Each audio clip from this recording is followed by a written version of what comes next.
ചേട്ടൻ വരുന്നു, ആളോട് ചോദിക്കാം. ചേട്ടാ എന്താ ചേട്ടാ, എനിക്ക് ചെമ്പകോട്ടേക്കുള്ള വഴി അറിയോ? ആ, നിങ്ങളെ വിളിക്കാനാ ഞാൻ വന്നേ.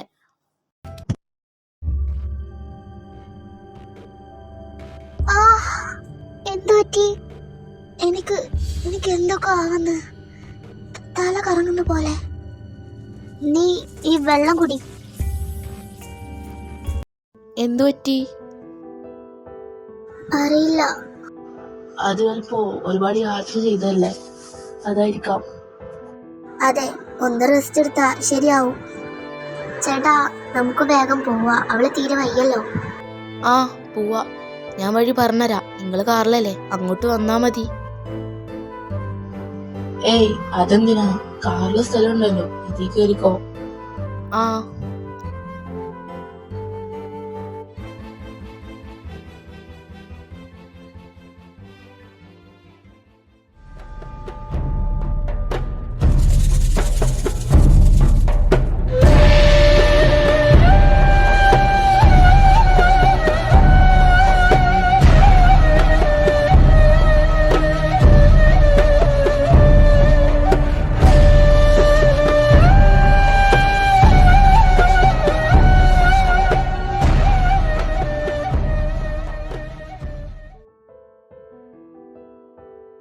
അമ്മ, ഇതാ ഇവർ വന്നു.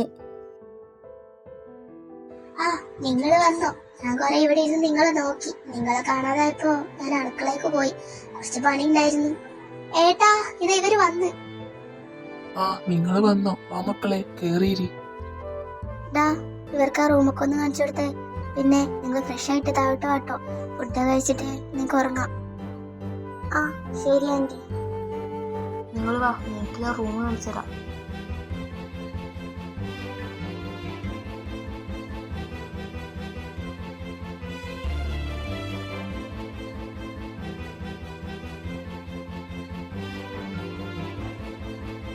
ആന്റി, ഞാനൊരു കാര്യം ചോദിച്ചോട്ടെ? ആ മോളെ, ചോദിക്ക്. ഞങ്ങൾ സെർച്ച് ചെയ്യാൻ പോകുന്ന വീട്ടില് എന്തൊക്കെ ഉണ്ടെന്ന് കേട്ടല്ലോ, അതൊക്കെ സത്യമാണോ? അത് ഞാൻ പറയായിരിക്കുമായിരുന്നു. അതെ, കുറച്ച് വലിയ കഥ. അപ്പോ നിങ്ങളൊന്ന് ഉറങ്ങിയണീച്ചിട്ട് പോര്. നല്ല ക്ഷീണമല്ല, തീരെ ഉറങ്ങിയിട്ടില്ലല്ലോ, ഞാൻ പറഞ്ഞുതരുന്നുണ്ട്. അത് ശരിയാ, നല്ല ക്ഷീണമുണ്ട്.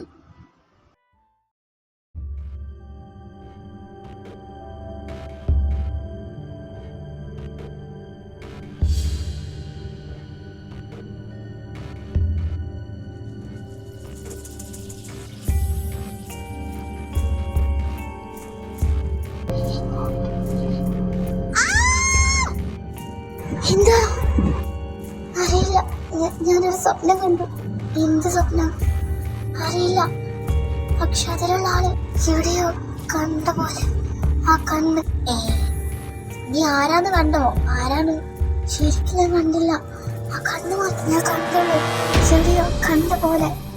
അതിനാണ് നീ എത്ര പേടിക്കുന്നേ? അത് സ്വപ്നല്ലേ? അതെ, പക്ഷെ എനിക്കെന്തോ സ്ട്രേഞ്ച് ആയിട്ട് ഫീൽ ചെയ്യുന്നു. എന്ത് സ്റ്റേജ്? ഒന്ന് പോയടി, വളർത്തങ്ങളെ ഉറങ്ങാൻ നോക്ക്.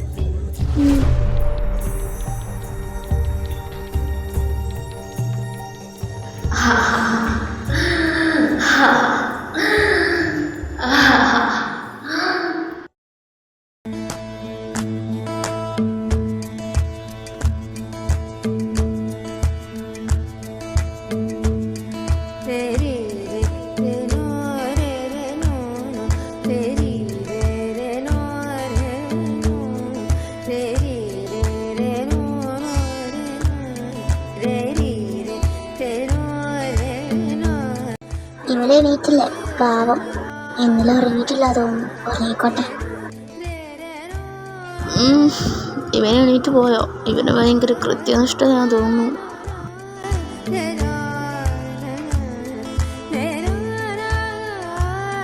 എല്ലാരും എണീറ്റോ? വാ, ഫുഡ് കഴിക്കും. അല്ല, മറ്റേ കൊച്ചെന്തേ? അവളോ? അവൾ ഇന്നലെ രാത്രി എന്തോ സ്വപ്നം കണ്ട് പേടിച്ചിരിക്കായിരുന്നു. ഇന്നലെ കുറെ കണ്ടാ കിടന്ന് ഉറങ്ങി തോന്നുന്നു. അപ്പൊ അവള് കിടന്ന് ഉറങ്ങിക്കോട്ടെ വിചാരിച്ചു, ഞാനിങ്ങ് പോന്നു. എന്നാ അവള് ഉറങ്ങിക്കോട്ടെ, നിങ്ങൾ കഴിക്കും. അവള് വന്നിട്ട് അവള് കഴിച്ചോളൂ. പിന്നെ അമ്മ എന്റെ വൈറ്റ് ഷർട്ട് അവിടെ വെച്ചേ? ഏത്? അത് അയ്യോ അത് മോള് കിടക്കുന്ന റൂമിലാണല്ലോ, നീ പോയി എടുക്കോ. ആ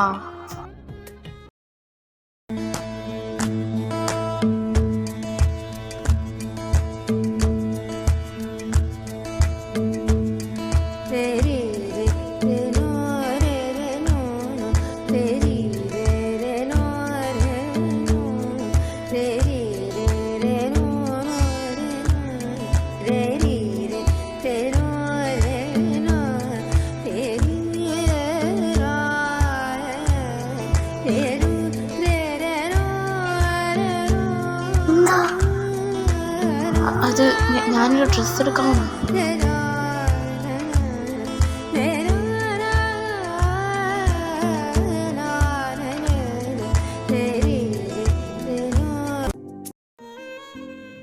ഒരുപാട് ടൈമായില്ലേ, ഇനി നമുക്ക് സെർച്ച് ചെയ്യാൻ പോണ്ടേ? അത് ശരിയാ, അത് മാത്രം നടക്കുന്നില്ല. അതിനൊക്കെ പോവാ. ആന്റി നിങ്ങൾ ആ കഥ പറ. സെർച്ച് ചെയ്യാ ഇനി എത്ര പോലെ ദിവസങ്ങളുണ്ട്, നിങ്ങൾ കഥ പറ. കഥ ഞാൻ പറഞ്ഞുതരാം, പക്ഷേ കഥ കേട്ടിട്ട് നിങ്ങൾക്ക് അങ്ങോട്ട് പോവാതിരിക്കാൻ തോന്നുന്നില്ലല്ലോ അല്ലേ? പിന്നെ ഇത് സത്യമാണെന്നൊന്നും അറിയില്ല കേട്ടോ, എനിക്ക് കേട്ടിട്ട് സത്യം അറിയാ തോന്നുന്നേ. അപ്പൊ ആന്റി ഈ കഥയൊക്കെ എങ്ങനെ ആന്റിക്ക് അറിയാം? ലൈക്ക് ഒരുപാട് കാലം മുന്നേ നടന്നാവല്ലോ, ഇങ്ങനെ അറിഞ്ഞത്? അതോ എനിക്കെന്റെ അമ്മ അറിഞ്ഞതാ, അമ്മക്ക് അമ്മ എന്റെ അമ്മ അങ്ങനെ അറിഞ്ഞാന്നാ കേട്ടെ. എനിക്കറിയാൻ പാടില്ല ശരിയാണോ എന്താന്നൊന്നും. എനിക്കറിയുന്ന അതേപോലെ നിനക്ക് പറഞ്ഞിരുന്നു. അല്ല, എന്ത് കഥയാണ് ഇവിടെ പറയുന്നത്? നിനക്കറിയുന്ന തന്നെയാടാ ഇവര് നോക്കാൻ വന്ന വീടിന്റെ കഥ. അല്ല അപ്പൊ ആ വീട് അത്രക്കും പഴയ വീടാവൂലേ? അതെ, അത്രക്കും പഴയ വീടല്ല. കുറെ ആൾക്കാർ അവിടെ താമസിച്ചിട്ടുണ്ട്. അതിലുള്ള കുറച്ച് ആൾക്കാരാണ് ഇതാ ഇവിടെ അച്ഛൻ, ഇത് അച്ഛന്റെ വീട്ടുകാര്. ഇനി കഥ പറ. ഇയാൾക്ക് ഭയങ്കര താല്പര്യം തോന്നുന്ന കഥ കേൾക്കാൻ. അത് എനിക്ക് ഭയങ്കര ഇഷ്ട കഥകള്. എന്നാ ഞാൻ പറയാ. ഒരു വലിയ തറവാടായിരുന്നു അത്. മക്കളും പേരക്കുട്ടികളും എല്ലാം നിറഞ്ഞ ഒരു സന്തുഷ്ട ഫാമിലി. ആ വീട്ടില് ഒരു പെൺകുട്ടി ഉണ്ടായിരുന്നു, മൊഴി. കുട്ടീനെ കാണാ നല്ല ചന്താന്ന കേട്ടെ. ഒരു അമ്പലവാസിയും കൂടി ആയിരുന്നു. രാവിലെ കുളിച്ചൊരുങ്ങി അവള് അമ്പലത്തിക്കൊക്കെ ഇറങ്ങും. പിന്നെ അവിടെയുള്ള പട്ടിയും പൂച്ചയും എല്ലാവരായിട്ടും ഭയങ്കര കമ്പനി. എല്ലാവർക്കും അവളെ ഭയങ്കര കാര്യമായിരുന്നു. പട്ടി പൂച്ചന്നല്ല, അവിടെയുള്ള മനുഷ്യർക്കും. ഒരു കുറുമ്പിപ്പെണ്ണ്. ഒരുപാട് കല്യാണാലോചനകളൊക്കെ വന്നിട്ടുണ്ട്. അവൾക്ക് അതിനൊന്നും താല്പര്യമില്ലാതെ അവൾ ഒഴിഞ്ഞു മാറില്ലായിരുന്നു അവൾ പണി. ഒരു ദിവസം അവൾ അമ്പലത്തിൽ പോയപ്പോ ഒരു ചെറുക്കനെ കണ്ടു. അവൾക്ക് അവനെ നല്ല ഇഷ്ടായി.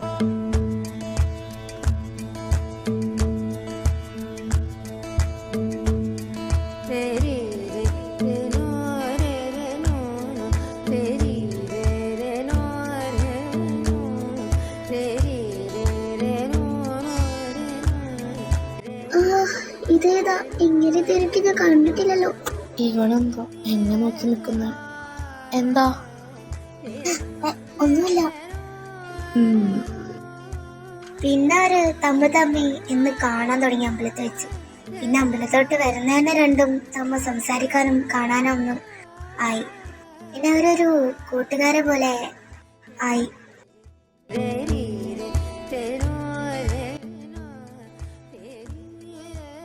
പിന്നെ അവർക്ക് മനസ്സിലായി അവർക്ക് കൂട്ടുകാരെ ഇരിക്കാൻ പറ്റില്ലാന്ന്. അങ്ങനെ അവര് തമ്മി ഇഷ്ടപ്പെടാൻ തുടങ്ങി.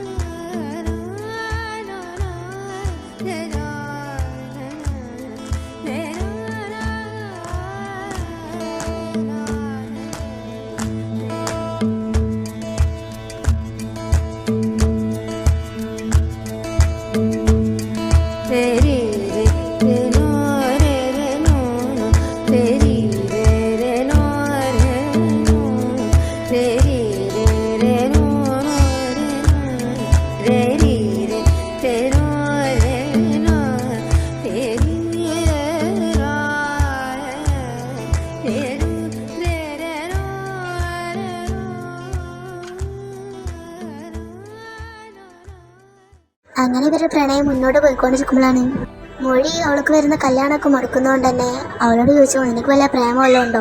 അങ്ങനെ വല്ലതും ഉണ്ടെങ്കിൽ അതിവിടെ നടക്കൂല എന്ന് പറഞ്ഞു. പ്രണയിച്ച് കിട്ടിയ ജീവിതം നല്ലപോലെ ആവില്ല എന്നായിരുന്നു അവരുടെ ചിന്ത. അതുകൊണ്ട് അതിനവർ സമ്മതിക്കില്ല എന്ന് പറഞ്ഞു. ആ കാര്യം മൊഴി ദേവനോട് പറയാൻ പോയി. ദേവേട്ട, എനിക്ക് നിങ്ങളില്ലാതെ പറ്റില്ല. പ്രണയിച്ച് കിട്ടുന്നതിന് എൻ്റെ വീട്ടുകാർക്ക് സമ്മതമില്ലാന്ന് പറഞ്ഞ് ഇങ്ങനെ നമ്മളെ വരെ നടക്കാം. എടി, നീ പേടിക്കാതെ, നമുക്കൊരു പ്ലാൻ ഇടാം. അവർക്ക് പ്രണയിച്ച് കിട്ടുന്നതല്ലേ ഇഷ്ടമില്ലാത്തത്. നമുക്കിത് ഇതെങ്ങനെങ്കിലും അറേഞ്ച് മാരേജ് ആക്കാം. ഞാൻ എൻ്റെ അച്ഛനോട് പറഞ്ഞ് നമ്മളെ കാര്യം സെറ്റാക്കാം. അവരറിയായിരുന്നാ പോരെ നമ്മൾ പ്രണയിക്കുന്നുണ്ടെന്ന്. അറിയാതെ നമുക്ക് കല്യാണം കഴിക്കാടി, നീ പേടിക്കാതെ. അത് നടക്കാത്തൊരു പ്ലാനാണെന്ന് അവരറിഞ്ഞില്ലായിരുന്നു. മൊഴി എന്നും അമ്പലത്തിലോട്ട് പോകുമ്പോൾ അവരുടെ വീട്ടുകാർക്കൊരു സംശയം തോന്നി. നേരത്തെ ഒരു കൃത്യസമയത്തിന് എത്തുമായിരുന്നു. പക്ഷേ കുറച്ച് ദിവസമായിട്ട് അവള് ഭയങ്കര വൈകിയാണ് വരുന്നത്. അത് അവരുടെ വീട്ടുകാർ ശ്രദ്ധിച്ചു. അങ്ങനെ അവളെ ഏട്ടനെ പറഞ്ഞയച്ചിരുന്നു. അന്ന് ഇവര് തമ്മിൽ സംസാരിക്കുന്നതൊക്കെ അവൻ കേട്ടു. അവൻ നേരെ അവരെ വീട്ടിൽ പോയി പറഞ്ഞു കൊടുത്തു. അത് അവളെ വീട്ടുകാർ അറിഞ്ഞ ഉടനെ അവളെ റൂമിൽ അടച്ചിട്ടു. പിന്നെ അവളെ പുറത്തേക്ക് വിട്ടിട്ടില്ല. പിന്നെ അവൾക്ക് അവനെ കാണാൻ സാധിച്ചില്ല. അവരെ ബന്ധത്തിന് കൂട്ടു നിൽക്കുന്ന ഒരു പെൺകുട്ടി ഉണ്ടായിരുന്നു. ആ പെൺകുട്ടി എന്നും ഇവരെ വീട്ടിൽ പാല് കൊണ്ട് വരുന്ന കുട്ടിയായിരുന്നു. ഒരു ദിവസം അവളെ വീട്ടുകാർ ആ പാൽ കൊണ്ടിരുന്ന കുട്ടീനെ അവളെ എടുത്താക്കിയിട്ട് ഒരു സ്ഥലം വരെ പോയി. ആ കുട്ടിക്ക് ഇവരെ ബന്ധം അറിയുന്നതിനാൽ മൊഴി അവളോടൊരു സഹായം ചോദിച്ചു. ദേവേട്ടനെ ഒന്ന് വീട്ടിലെത്തിക്കാൻ പറ്റുമോ, അവളെ വീട്ടിൽ ആരുമില്ല എന്ന്. ആ കുട്ടി സമ്മതം മൂളി. അന്ന് ആ കുട്ടി അവനുമായി വന്നൊഴി അവളോട് പോകാൻ പറഞ്ഞു. അവർ രണ്ടുപേരും മാത്രമായി. ദേവേട്ട, ഇങ്ങനെ ഒരു അവസരം എനിക്ക് കിട്ടുമെന്ന് ഞാൻ പ്രതീക്ഷിച്ചില്ല. എടി, ഒരു ദിവസം പോലും നിന്നെ കാണാതിരിക്കാൻ എനിക്ക് പറ്റുന്നില്ലടി. ഞാൻ എങ്ങനെ ജീവിച്ചെന്ന് എനിക്കറിയില്ല. പക്ഷേ ഇവർക്കറിയാത്തൊരു കാര്യം ഉണ്ടായിരുന്നു. അവിടെ കുറച്ച് ആൾക്കാർ നിർത്തിയിട്ടാ ഒരു വീട്ടുകാർ പോയത്. ഇവനെ കണ്ട ഉടനെ വീട്ടിൽ കയറി അവനെ കത്തി വയറ്റി കുത്തിക്കൊന്നു. അവൻ മരിക്കാൻ പോവാന്ന് അവൾ മനസ്സിലാക്കിയപ്പോൾ ആ കത്തി എടുത്ത് അവളും കുത്തി അവളെ വയറ്റിലേക്ക്. അങ്ങനെ രണ്ടുപേരും അവിടെ മരണപ്പെട്ടു വീണു. അതിനുശേഷം ആ മൃതദേഹം അവിടെ എടുത്തെങ്കിലും അവരുടെ ആത്മാവ് ഇപ്പോൾ അവിടെ ഉണ്ടെന്നാ എല്ലാവരും പറയുന്നത്. അവർക്ക് നീതി കിട്ടണമെങ്കിൽ അവർ ഇനിയും പുനർജനിക്കണം. അത് നടന്നിട്ടില്ല എന്നാ പറഞ്ഞത്. അറിയില്ല, അവരെ ആത്മാവ് ഇപ്പോഴും അവിടെ തന്നെ ചുറ്റുണ്ടെന്നാ പറയുന്നത്. ഇതൊക്കെ സത്യമാണെങ്കിൽ അവരെത്ര സഹിച്ചു കാണും. ഇപ്പോൾ പോലും അവർക്ക് പുതിയ ജന്മം ഉണ്ടെന്ന് പോലും അറിയില്ല. ഉണ്ടായാൽ മതിയായിരുന്നു.